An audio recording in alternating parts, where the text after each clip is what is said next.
साथियों, इस वीडियो में हम अपने श्वसन तंत्र का एक नया टॉपिक पढ़ेंगे जो है कि कंठ या स्वर यंत्र। कंठ या स्वर यंत्र जिससे हमारे स्वर उत्पन्न होते हैं, आवाज़ उत्पन्न होती है, जिनको हम अंग्रेजी में लेरिंग्स या इसको वॉइस बॉक्स भी कहते हैं। ऐसा बॉक्स एक ऐसा त्रिभुजाकार बॉक्स होता है जिससे हमारे स्वर या हमारी आवाज़ उत्पन्न होती है, जिसको कंठ या स्वर यंत्र हिंदी में कहा जाता है। तो अगर हम स्तनधारियों की बात करें, जो मैमल्स होते हैं, जितने भी मैमल्स हैं, उनमें स्वर या आवाज़ उत्पन्न करने वाला जो यंत्र है, जो बॉक्स है या जो उपकरण है, तो उसमें जो स्वर उत्पादक जो अंग होता है वो लेरिंग्स होता है। जैसे हमारे अंदर लेरिंग्स या जिसको हम कंठ कहते हैं वो पाया जाता है सभी स्तनधारियों के अंदर। और जो बर्ड्स होते हैं, पक्षी, उन पक्षियों में ये लेरिंग्स न होकर सिरिंग्स होता है, तो उनमें सिरिंग्स पाया जाता है। फर्क यही है कि ये जो सिरिंग्स होता है, ये जो ट्रेकिया है, उस ट्रेकिया के लोअर एंड पे होता है, लोअर एंड, या जिसको हम कहें डिस्टल एंड। यानी जैसे ये ट्रेकिया है, इस ट्रेकिया के ये नीचे वाला जो हिस्सा है वहाँ पर ये उपकरण पाया जाता है बर्ड्स के अंदर, इसे कहा जाता है सिरिंग्स। जबकि स्तनधारी की बात करें तो ये हमारी जो ट्रेकिया है, उस ट्रेकिया के स्टार्टिंग पॉइंट के अंदर एक बॉक्स, त्रिभुजाकार बॉक्स की तरह यहाँ पर पाया जाता है शुरुआत में। प्रोक्सिमल एंड या प्रारंभिक पार्ट के ऊपर ही पाया जाता है, नीचे की तरफ नहीं होता है। तो ये अपने अंदर होता है लेरिंग्स। चूँकि हम बात करते हैं केवल स्तनधारियों की, मानव की, तो लेरिंग्स या जिसको हम कंठ कहें, ये हमारी श्वास नली अर्थात जो ट्रेकिया जिसको हम कहते हैं अंग्रेजी में, उस ट्रेकिया का अग्रभाग होता है, अग्रभाग है, जो 6 उपास्थियों से मिलकर बना होता है। 6 कार्टिलेज इसके अंदर पाए जाते हैं, टाइप के कार्टिलेज, 6 उपास्थियों से मिलकर बना होता है। अगर इसकी हम संरचना देखें तो ये एक त्रिभुजाकार बॉक्स जैसा दिखाई देता है। तो अगर हम इसकी आकृति देखें तो ये हमें त्रिभुजाकार बॉक्स की तरह दिखाई देता है। तो अब हम इसकी संरचना बना के देखते हैं कि आखिर ये हमारे अंदर इसकी कौन कौन सी उपास्थियाँ पाई जाती है। तो हमने ये कह दिया कि ये श्वास नली या हमारे जो ट्रेकिया उसके शीर्ष पर या उसका अग्र भाग है, जबकि पक्षियों में सिरिंग्स क्या था, ये सिरिंग्स इसका लोअर पार्ट होता है या लोअर एंड होता है, नीचे की तरफ आ जाता है। हमारा जो लेरिंग्स है या कंठ है वो 6 उपास्थियों से मिलकर बना होता है और एक त्रिभुजाकार बॉक्स जैसी संरचना बनाता है, जिससे हमारे स्वर उत्पन्न होते हैं, हमारी आवाज़ उत्पन्न होती है। इसकी हम संरचना देखते हैं तो जैसे मान लीजिए ये हमारी श्वास नली है, तो इस श्वास नली पर जो हमारी अंगूठी होती है, उस अंगूठी के समान एक उपास्थि पाई जाती है जिसको हम कहते हैं क्रिकोइड उपास्थि। ये जैसे क्रिकोइड उपास्थि है, ये जैसे हमारी अंगूठी है, मुद्रिका है, उस मुद्रिका के समान ये क्रिकोइड, इसको हम क्रिकोइड उपास्थि कहते हैं। सी आकार की उपास्थि होती है। इसके ऊपर जो सबसे बड़ी उपास्थि होती है वो पाई जाती है, जिसको हम थायराइड उपास्थि कहते हैं। ये है थायराइड उपास्थि।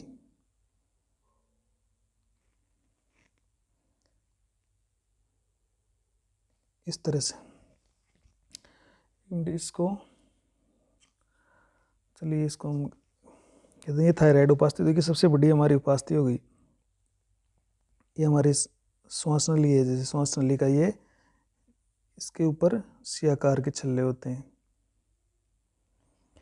तो ये तो जो सी आकार की है, ये जो इसके श्वास नली के बिल्कुल राउंड में पाई जाती है सी आकार की, और इसी से लगी हुई सबसे बड़ी जो उपास्थि है वो थायराइड उपास्थि है। तो ये जो सी आकार की है इसको तो हम बोलेंगे, थोड़ा अंग्रेजी में याद करोगे तो सरलता से याद हो पाएगा, इसको बोलेंगे क्रिकोइड कार्टिलेज। और ये जो सबसे बड़ी है ये है थायरॉइड कार्टिलेज, ये इसको थायराइड उपास्थि कह रहे हैं अपन। सबसे बड़ी है, सी आकार की है, ये भी सी आकार की है, लेकिन हमारी एक मुद्रिका के समान होती है। ये जो हमारी अंगूठी होती है उसे पूरी तरह से घिरी हुई मुद्रिका के समान होती है। और ये जो थायराइड है ये भी एक सी आकार की सबसे बड़ी उपास्थि है, ये है सी आकार की। वैसे देखें तो इस थायराइड उपास्थि से लगी हुई एक पत्ती जैसी, जैसे मैं ऊपर बना रहा हूँ मैं थोड़ा, ये एक पत्ती जैसी उपास्थि पाई जाती है। ये इसको हम कहते हैं एपिग्लोटिस। जो भोजन को निगलते समय हमारे श्वास नली के जो छिद्र होता है ग्लोटिस, उसको बंद करने का कार्य करती है ताकि भोजन का कोई कण श्वास नली में प्रवेश नहीं करें। तो उसको ये इसे नीचे आकर इस छिद्र को बंद कर लेती है। तो ये तीसरी हो गई। यहाँ पर जो ये क्रिकोइड और थायराइड उपास्थि आपस संलग्न है, यहाँ पर एक पिरामिड की जैसी, एक पिरामिड की जैसी एक उपास्थि और पाई जाती है। ये जो पिरामिड की तरह है इसको बोलेंगे एरिटेनोइड, एरिटेनोइड कार्टिलेज। ये एपिग्लोटिस हो गया, ये एरिटेनोइड हो गया, ये थायराइड कार्टिलेज हो गया, क्रिकोइड कार्टिलेज हो गया। इसके ऊपर, ठीक इसके ऊपर जो ये एरिटेनोइड है, ये एरिटेनोइड्स के ऊपर एक कार्टिलेज और पाई जाती है जिसको हम कहते हैं प्रत्येक, जैसे एरिटेनोइड दो गई, इस एरिटेनोइड के ऊपर भी यहाँ पर भी एक कार्टिलेज पाई जा रही है दोनों एरिटेनोइड के ऊपर। तो ये हो गई, इसको हम कहेंगे जो एरिटेनोइड के ऊपर पाई जाती है, एरिटेनोइड के ऊपर, इसको बोलेंगे हम कॉर्निकुलेटेड कार्टिलेज। ये इसका एक नाम और है, cartilage of Santorini, cartilage of Santorini, इसने इसका वर्णन किया था। तो इस तरह से हम देखें तो हमने 5 बना दिए, एक और रह गई। तो ये जो एपिग्लोटिस है, ये एपिग्लोटिस से एक कील के समान उपास्थि और पाई जाती है जो एपिग्लोटिस को अन्य उपास्थियों से जोड़ने का काम करती है। ये कील के समान ऐसे यहाँ पर, इसे हम कहेंगे, ये जो कील जैसी है इस उपास्थि को हम कह देंगे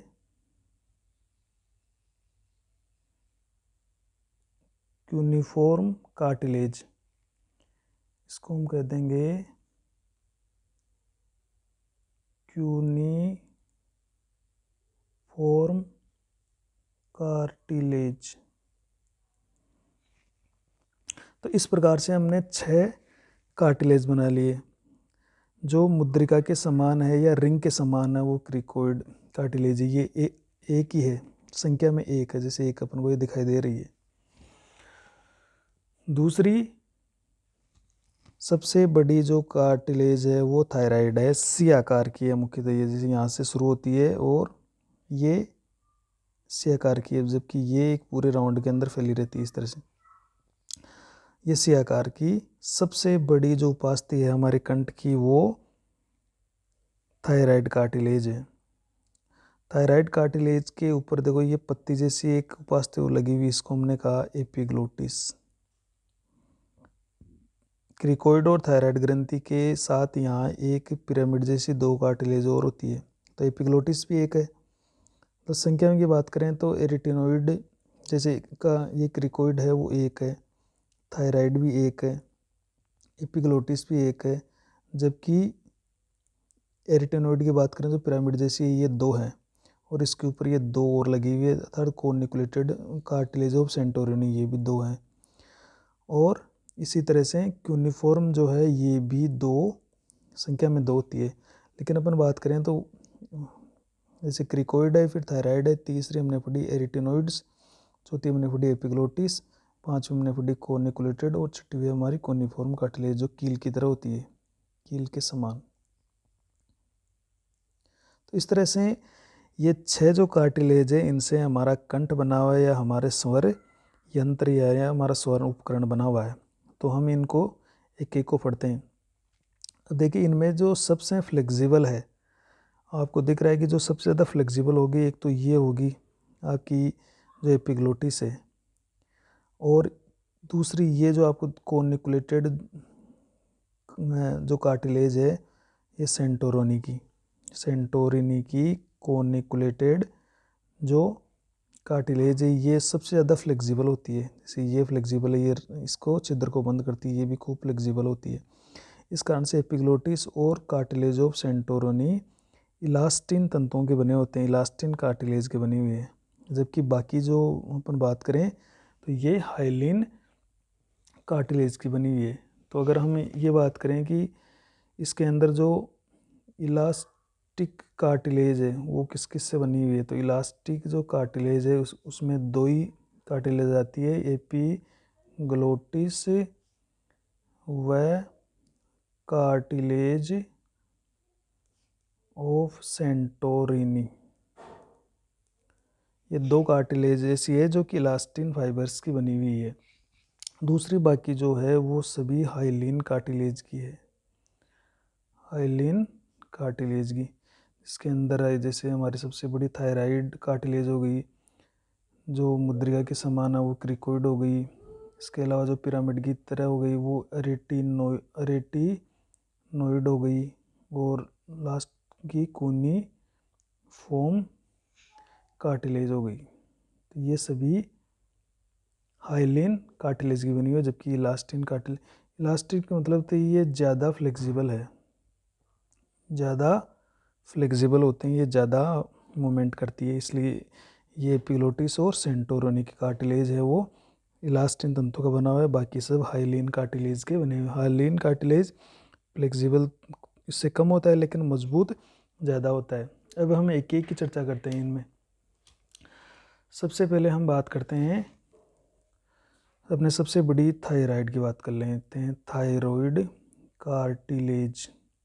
तो इसमें हम ये कह सकते हैं कि ये संख्या में 1 होती है, आकार में सबसे बड़ी होती है, और सी आकृति की। हालांकि पूरा रिंग नहीं होता इसका, सी आकृति की होती है, अपूर्ण वलय के रूप में होती है, सी आकृति में पाई जाती है। मेल की बात करें हम देखते हैं कि मेल में ये हमारी जो ये कार्टिलेज है ये उभरी हुई रहती है। मेल में अधर सतह पर थायरॉइड कार्टिलेज बाहर की ओर उभरी हुई रहती है। हमें देखते हैं कि हमारे कंठ में एक उभरा हुआ भाग रहता है, कंठ के अंदर अपन अगर गर्दन को सीधी करके देखें तो हमारे थायराइड कार्टिलेज ये उभर कर बाहर आ जाती है। तो उभरी या इसको कहेंगे बाहर की ओर उभरी रहती है। इस उभार को एडम्स एप्पल कहते हैं, एडम्स एप्पल, या इसको पोमस एडामी कहते हैं इसको।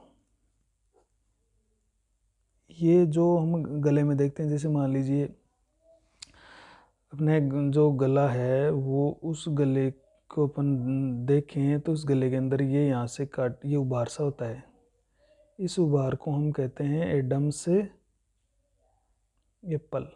ये एडम्स एप्पल एक बाइबल के अनुसार एक कथा प्रचलित है। ये एक व्यक्ति था जिसके कंठ में ऐसी कोई आकृति बनी थी, तो आप इसको सर्च करके इसकी कहानी को पढ़ सकते हैं। एडम्स एप्पल जो कि मेल में पाया जाता है। अब ये क्यों बनता है, क्योंकि जब यौवनावस्था के अंदर, जब यौवनावस्था प्यूबर्टी जब आती है, प्यूबर्टी के दौरान जो हमारा कंठ है लेरिंग्स में वृद्धि होने के कारण थायराइड कार्टिलेज में भी वृद्धि होती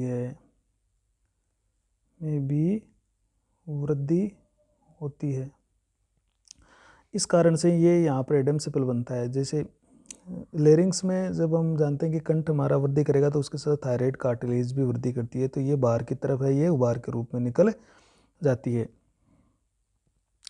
अभी इसका काम क्या है, जैसे ये जो कार्टिलेज है, ये कार्टिलेज हमारी जो लेरिंग्स, इसका कार्य क्या है, तो कार्य यही है कि हमारा जो कंठ है उस कंठ की ये सुरक्षा करने का काम करता है, सुरक्षा करता है। जब भी अगर कुछ चोट लगती है तो ये चोट को ये थायराइड कार्टिलेज झेल लेती है, लेरिंग्स या कंठ की ये हमारी सुरक्षा करेगी। फीमेल की बात करें, फीमेल्स की, तो फीमेल्स में ऐसा नहीं है। फीमेल में जो एडम्स एपल होता है, एडम्स एपल ये एब्सेंट होता है। उसका कारण यही है कि वहाँ पर इस कार्टिलेज की ग्रोथ नहीं होती है, कार्टिलेज की ग्रोथ नहीं होती है। फीमेल्स में देखा गया है कि वहाँ पर एडम्स एपल उपस्थित होता है। दूसरी में बात करें एपिग्लोटिस की, एपिग्लोटिस को हमने खूब पढ़ा है। ये संख्या में जैसे एक है और पर्ण के समान है, हमने भी चित्र में देखा था, पर्ण के समान होती है। इसका मुख्य कार्य है भोजन को निगलते समय श्वास नली का जो छिद्र है, जिसको हम ग्लोटिस कहते हैं, उस ग्लोटिस को ढकना, इसका प्रमुख काम है, ताकि भोजन का कोई भी कण है वो श्वास नली में नहीं जाए। तो ये एपिग्लोटिस उपास्थि का काम है। तीसरे में पढ़ते हैं क्रिकोइड कार्टिलेज। क्रिकोइड कार्टिलेज को हम इस तरह से देखते हैं कि ये हमने देखा कि ये भी एक होती है, ये हाइलिन कार्टिलेज की बनी होती है, बाकी हमने वो चीज़ ऊपर पढ़ ली है। ये थायराइड कार्टिलेज के ठीक नीचे होती है। कहाँ थी ये? थायराइड कार्टिलेज के नीचे। और कैसी थी? रिंग के समान, या हिंदी में कहें तो जो हमारी मुद्रिका होती है, मुद्रिका के समान होती है। चौथा है हमारी एरिटेनोइड कार्टिलेज। एरिटेनोइड कार्टिलेज में क्या था कि ये संख्या में 2 तीर पिरामिड के समान थी, पिरामिड नुमा। ये भी हाइलिन कार्टिलेज है, हाइलिन उपास्थि की बनी हुई है। और ये कहाँ होती है? ये क्रिकोइड के ऊपर, जो क्रिकोइड थी, इस क्रिकोइड के ऊपर पाई जाती है, या क्रिकोइड के ऊपर ये स्थित होती है। नेक्स्ट हम बात करते हैं कॉर्निकुलेटेड, जो हमने कहा कॉर्निकुलेटेड, जो कि इलास्टिन फाइबर्स की बनी हुई है, जिसको हमने कहा कार्टिलेज ऑफ सेंटोरिनी। ये भी एपिग्लोटिस की तरह ऐसी उपास्थि है जो कि इलास्टिन तंतुओं की बनी हुई है।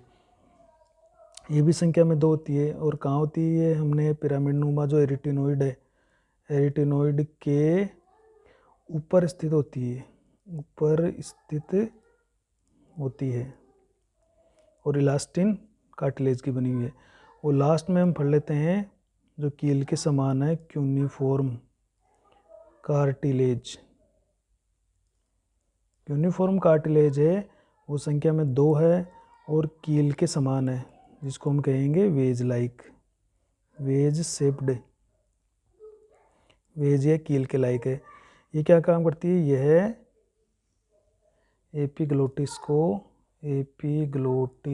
को अन्य उपास्थियों से जोड़ने का काम करती है। तो इस तरह से हमने ये 6 उपास्थियाँ पढ़ी है। तो एक बार फिर से हम इनके चित्र को देख लेते हैं कि ये देखिए हमारा ये श्वास नली है, इसको हम कह रहे हैं ट्रेकिया। इस ट्रेकिया, इसके ऊपर सी आकार के छल्ले होते हैं इसकी सुरक्षा के लिए। इसके ऊपर देखो ये एक मुद्रिका की तरह होती है, क्रिकोइड उपास्थि, ये क्रिकोइड है मुद्रिका के समान। इसके ऊपर ये सबसे बड़ी जो है उपास्थि ये है थायराइड उपास्थि, ये हमारी थायराइड है जो कि सी आकार की होती है, सबसे बड़ी होती है। और ये जैसे श्वास नली होती है उसके पृष्ठीय भाग में होती है, तो एक उभार ले लेती है, उस उभार को हम एडम्स एपल भी कहते हैं।